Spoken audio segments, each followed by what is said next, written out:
RS power మీడియాకు స్వాగతం. ఏ ముప్పునైనా ఎదుర్కొంటాం మాకు ప్రధాని. రాజకీయాల్లోకి కొత్త జనరేషన్ రావాలి రాహుల్ గాంధీ. మీ సమస్యలు తెలుసుకునేందుకు నేరుగా వచ్చే సీఎం చంద్రబాబు. ఇది భారత్ సమిట్ కాదు, కాంగ్రెస్ సమిట్. కేఏ పాల్. పహల్గామ్ ఉగ్రదాడిపై పాకిస్తాన్ ప్రధాని షెహబాజ్ షరీఫ్ మౌనం వీడారు. దేనికైనా సిద్ధమని, భారత్ నుంచి వచ్చే ఏ ముప్పునైనా ఎదుర్కొంటామని వ్యాఖ్యానించారు. పహల్గామ్ ఉగ్రదాడిలో 26 మంది మరణించగా భారత ప్రధాని నరేంద్ర మోదీ ఉగ్రవాదులకు తగిన శిక్ష విధిస్తామని హెచ్చరించిన విషయం తెలిసిందే. మోదీ వ్యాఖ్యలపై షరీఫ్ స్పందిస్తూ నిష్పక్షపాత విచారణకు సిద్ధమని, పాకిస్తాన్ సార్వభౌమత్వాన్ని కాపాడతామని పేర్కొన్నారు. జమ్మూ కాశ్మీర్లోని బందిపారా జిల్లాలో శుక్రవారం ఉగ్రవాదులు భద్రతా దళాల మధ్య జరిగిన కాల్పులు ఎన్కౌంటర్కి దారితీశాయి. కుల్నార్ బాజిపోరా ప్రాంతంలో ఉగ్రవాదులున్నారనే నిఘా వర్గాల సమాచారం మేరకు భద్రతా సిబ్బంది కాటన్ సెర్చ్ ఆపరేషన్ చేపట్టారు. ఈ ఆపరేషన్ సమయంలో ఆ ప్రాంతంలో నక్కి ఉన్న ఉగ్రవాదులు భద్రతా దళాలను చుట్టుముట్టి కాల్పులకు తెగబెట్టారు. దీంతో సైనికులు అదే దిట్టుగా ప్రతీకార చర్యకు దిగారు. ఇరు వర్గాల నడుమ పెద్ద ఎత్తున కాల్పులు జరిగాయి. ప్రస్తుతానికి ఎటువంటి ప్రాణ నష్టం జరగలేదు. ఈ ఘటనకు సంబంధించిన మరిన్ని వివరాలు తెలియాల్సి ఉందని భారత ఆర్మీ అధికారులు తెలిపారు. ప్రజాస్వామ్య రాజకీయాలు ప్రపంచవ్యాప్తంగా మారిపోయాయని, 10 ఏళ్ల కింద నాటి పరిస్థితులు ఇప్పుడు లేవంటూ కాంగ్రెస్ అగ్రనేత రాహుల్ గాంధీ వ్యాఖ్యానించారు. హెచ్ఐసిసిలో కొనసాగుతున్న భారత్ సమ్మిట్కు ఆయన ముఖ్య అతిథిగా హాజరయ్యారు. ఈ సందర్భంగా మాట్లాడుతూ ఇప్పుడంతా మోడర్న్ రాజకీయాలేనని, ఆధునిక సోషల్ మీడియాతో అంతా మర్చిపోయిందంటూ చెప్పుకొచ్చారు. నిన్ననే ఇక్కడికి రావాల్సి ఉన్న కాశ్మీర్లో వెళ్లడంతో రాలేకపోయానని తెలిపారు. I would say a decade ago simply don't apply anymore. Sometimes when I speak to younger members of our party, what was effective 10 years ago, the tools that worked 10 years ago simply do not work anymore. They cannot face the concentration of capital, modern media, modern social media. KCR సభ కోసం కాంగ్రెస్ నాయకులు ఎక్కువగా ఎదురు చూస్తున్నారు. కేసీఆర్ ఏం మాట్లాడుతాడని కాంగ్రెస్ నాయకులకు tension మొదలైంది. కాంగ్రెస్ నాయకులు tension పడకండి, వచ్చే ఎన్నికల్లో అధికారంలోకి వచ్చేది బీఆర్ఎస్ పార్టీని అంటూ హరీష్ రావు వ్యాఖ్యానించారు. నాయకుల్లో కూడా టెన్షన్ స్టార్ట్ అయిపోయింది. ఏం టెన్షన్ స్టార్ట్, మీరు ఏం తంటాలు పడ్డా ఖచ్చితంగా మళ్ళీ వచ్చేది ఈ రాష్ట్రంలో బీఆర్ఎస్ ప్రభుత్వం. 600 అయినా ఈ రాష్ట్రంలో మళ్ళీ బీఆర్ఎస్ ప్రభుత్వం అధికారంలోకి వస్తుంది, ప్రజల ఆకాంక్షలు నిజం చేస్తుంది. జిల్లా పర్యటనలో భాగంగా మత్స్యకారుల సేవలో పథకాన్ని ముఖ్యమంత్రి చంద్రబాబు నాయుడు ఈరోజు శనివారం ప్రారంభించారు. ఈ సందర్భంగా సీఎం మాట్లాడుతూ టీడీపీకి వెనుకబడిన వర్గాలే వెన్నెముక అని పేర్కొన్నారు. స్థానిక సమస్యలు, పేదల కష్టాలు చూసినని, కొందరు జాలర్ల ఆదాయం కూడా కాజేస్తున్నారని తెలిపారు. మత్స్యకారుల జీవితాల్లో వెలుగులు తీసుకొస్తానని స్పష్టం చేశారు. ఎన్ని ఇబ్బందులున్నా మత్స్యకారుల సమస్యలు పరిష్కరిస్తానన్నారు. గత ఎన్నికల్లో వెనుకబడిన వర్గాలన్నీ కూటమికి అండగా నిలిచాయని, వెనుకబడిన వర్గాల కోసం మరిన్ని కార్యక్రమాలు తీసుకొస్తామని సీఎం చంద్రబాబు వెల్లడించారు. చనిపోతాయంటే 2 విధాలుగా ఉంటుందని వాళ్ళు చెప్పారు.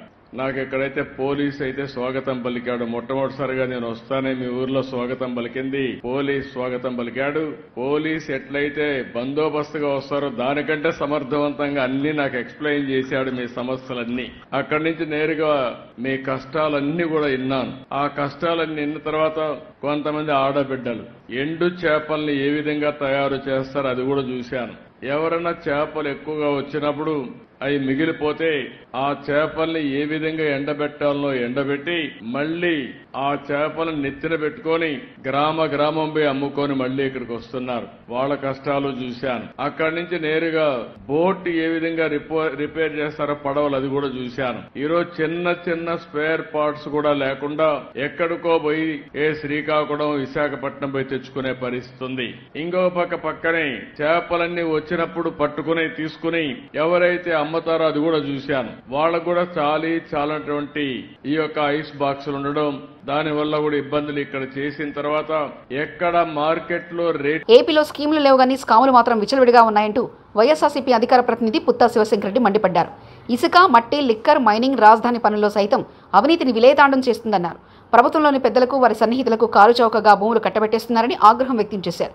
శనివారం ఆయన మీడియా సమావేశంలో మాట్లాడుతూ కనీసం 1 కంటే తక్కువ ఖర్చుకు భూములు దోచిపెడుతున్నారని దుయ్యబట్టారు. 5 బిల్డింగులు కట్టి తద్వారా అది కూడాను విపరీతమైనటువంటి రేట్లు వాళ్ళ అనుంగులకి ఇచ్చి వారి ద్వారా హైదరాబాద్లో ఒక బిల్డింగు, అదేవిధంగా మంగళగిరిలో ఇవన్నీ కూడా పార్టీ కార్యక్రమాలన్నీ కూడా వాళ్ళ చేత ఎలా కట్టించుకున్నారో ఏంటి అనేటువంటిది మనకి ఇంకొక ఉదాహరణ. అదేవిధంగా ఈరోజు ఏఐ అన్నప్పుడే ఇంకా టెక్నాలజీ కంపెనీల పేరుతో తన అనుచరులకు ఏ విధంగా భూములు దోపిడీ చేస్తున్నాడు అనేటువంటి వాటికి ఒక చక్కటి ఉదాహరణ ఈ ఉర్సా అనేటువంటి కంపెనీకి, ఊరు పేరు లేనటువంటి డొల్ల కంపెనీకి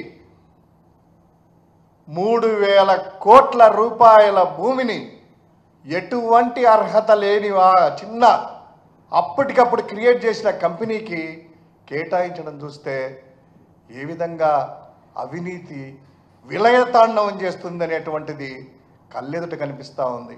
ఇది ఒక ఉదాహరణే. దీని డీటెయిల్ చూద్దాం. అసలు ఈ కంపెనీకి 3,000 కోట్ల రూపాయలు అంటే 59 సిఎంఆర్ఎఫ్ చెక్కుల పంపిణీ. మాజీ మంత్రి కరీంనగర్ శాసనసభ్యులు గంగుల కమలాకర్ శనివారం రోజున వారి క్యాంపు కార్యాలయంలో 81 మంది లబ్ధిదారులకు సుమారు 81 మంది లబ్ధిదారులకు 21,73,500 రూపాయల విలువగల చెక్కులను పంపిణీ చేశారు.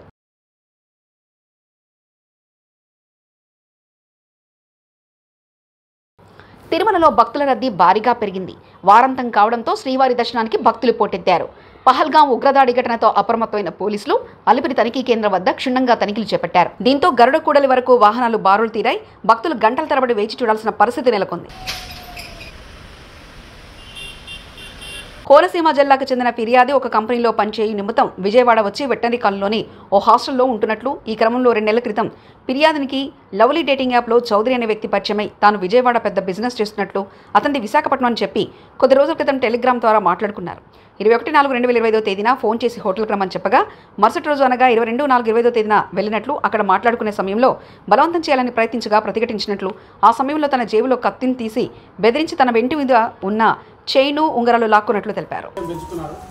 ఎవ్రీడే ఫోన్లో మాట్లాడుకోవడం అట్లా చేసుకొని 21వ తారీఖు నాడు మన ఫోన్లో మాట్లాడుకుని 22వ తారీఖు నాడు కలుస్తామని చెప్పేసి ఇద్దరు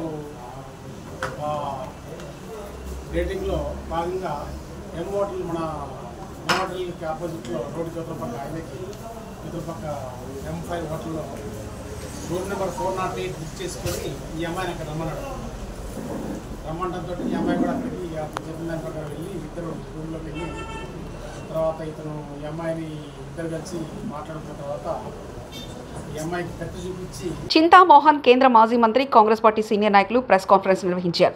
చంద్రబాబు నాయుడిని ముఖ్యమంత్రి చేసింది కాంగ్రెస్, ఎమ్మెల్యేని 1978 చేసింది కాంగ్రెస్, మంత్రిని 1980లో చేసింది కాంగ్రెస్, ఎన్టీఆర్ను కాదని చంద్రబాబును ముఖ్యమంత్రిని 1995లో చేసింది కాంగ్రెస్. బీజేపీ చంద్రబాబుకి ఏం చేసింది? ఎన్టీ రామారావును దించి తెలుగుదేశం పార్టీని చంద్రబాబు నాయుడు లాక్కుంటే ఎన్టీ రామారావు గారు పివి నరసింహారావుకు ఫోన్ చేసి మీ పార్టీలో అలయన్స్ పెట్టుకుంటారని చెప్పాడు. నిన్న మొన్న ఎవరో ఒక ఆయన చనిపోయాడు, నాయుడు గారు పేరు ఏదో ఆయన పేరు. మా మిత్రుడు కూడా తిరుపతి మిత్రుడు కూడా ఇక్కడికి వచ్చి ఆయన పలక తెచ్చిపోయింది. ఆయన చచ్చిపోయింది తెల్లారి. ఏదో పేరు నాయుడు గారు పేరు చౌదరి, వీరయ్య చౌదరి. మరి వీరయ్య చౌదరి ఆయన పైన తీసుకున్నటువంటి శ్రద్ధ కారం చెడులో చనిపోయినటువంటి నా రక్త సంబంధితుల పైన తీసుకోలేదు. మరి వర్గీకరణ అక్కడి నుంచే మొదలైంది.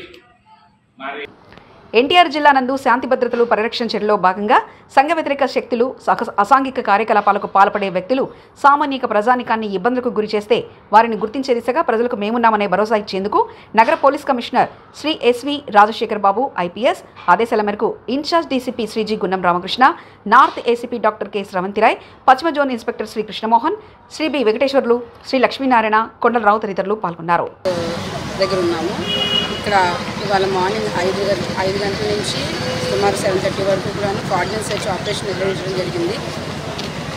మన ఎన్టీఆర్ పోలీస్ కమిషనరేట్ సిపి గారైన రాజశేఖర్ బాబు ఐపీఎస్ సార్ ఆదేశాల మేరకు మా ఏడీసీపీ అయిన జి రామకృష్ణ సార్ ఆధ్వర్యంలో ఇవాళ సుమారు 100 మంది స్టాఫ్ తోటి ఇక్కడ కార్డినెన్స్ సెర్చ్ ఆపరేషన్ నిర్వహించడం జరిగింది.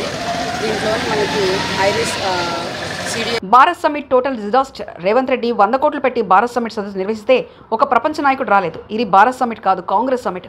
ఒక ప్రెసిడెంట్, ఒక ప్రైమ్ మినిస్టర్, ఒక గ్లోబల్ సెలబ్రిటీ, 3000 మంది బిలియనర్లు ఎవరూ రాలేదు. తెలంగాణ రాష్ట్రాన్ని, దేశాన్ని సర్వనాశనం చేసిన సమ్మిట్ ఇది అంటూ కేపాల్ వ్యాఖ్యానించారు. 3000 billionaires. This is Congress summit or global Bharat summit. He took all the proposal from me. పులిని చూసి నక్కలు వాత పెట్టుకున్నట్టు ఉంది ఈ Revanth Reddy summit. Bharat summit, global peace summit. నేను గ్లోబల్ పీస్ సమిట్ పెడతానంటే ఒప్పుకొని బిలియనీర్స్ని, ప్రెసిడెంట్ని, ప్రైమ్ మినిస్టర్ని తీసుకొద్దామని ఈ మధ్యన సల్మాన్ ఖుర్షీద్ కూడా నన్ను ఢిల్లీలో హోటల్లో కలిశారు. ఏమైంది? ఒక్క ప్రెసిడెంట్ వచ్చాడా? ఒక్క ప్రైమ్ మినిస్టర్ వచ్చాడా? పహల్గాం ఉగ్రదాడిలో జాతి మతం గురించి మాట్లాడకూడదు. బీజేపీ మిత్రపక్షం శివసేన పార్టీ అధ్యక్షుడు ఏక్నాథ్ షిండే పహల్గాం ఉగ్రదాడిలో మరణించిన సయ్యద్ హుసేన్ షా కుటుంబానికి 5 లక్షల ఆర్థిక సాయం, ఇల్లు కట్టిస్తానని మా శివసేన తరఫున హామీ ఇచ్చాం. పర్యాటకులను కాపాడడానికి వెళ్లి మరణించిన సయ్యద్ హుసేన్ షా కూడా అమరుడే. ఉగ్రవాదుల నుండి గన్ లాక్కొని పర్యాటకులను కాపాడేందుకు ప్రయత్నించిన సయ్యద్ హుసేన్ షా మరణించాడు. మహారాష్ట్ర డిప్యూటీ సీఎం ఏక్నాథ్ షిండే వ్యాఖ్యానించారు. गोली न चले, लेकिन दूसरे आतंकवादी ने आके उनको मार दिया और वो शहीद हो गए. इसलिए आदिल सहील के घर पर मैंने भी उनके परिवार से बात की, उसके भाई से बात की, उनके पिताजी से बात की और हमारे लोग भी वहां पहुंच गए. उन्होंने भी उनको, वो एक कमाने वाला लड़का था, युवा लड़का था, उनके परिवार की जो अभी ఏ ముప్పునైనా ఎదుర్కొంటాం పాకు ప్రధాని. రాజకీయాల్లోకి కొత్త జనరేషన్ రావాలి రాహుల్ గాంధీ. మీ సమస్యలు తెలుసుకునేందుకు నేరుగా వచ్చే సీఎం చంద్రబాబు. ఇది భారత్ సమిట్ కాదు, కాంగ్రెస్ సమిట్. కేఏ పాల్. మరిన్ని న్యూస్ కోసం చూస్తూనండి RS పవర్ మీడియా.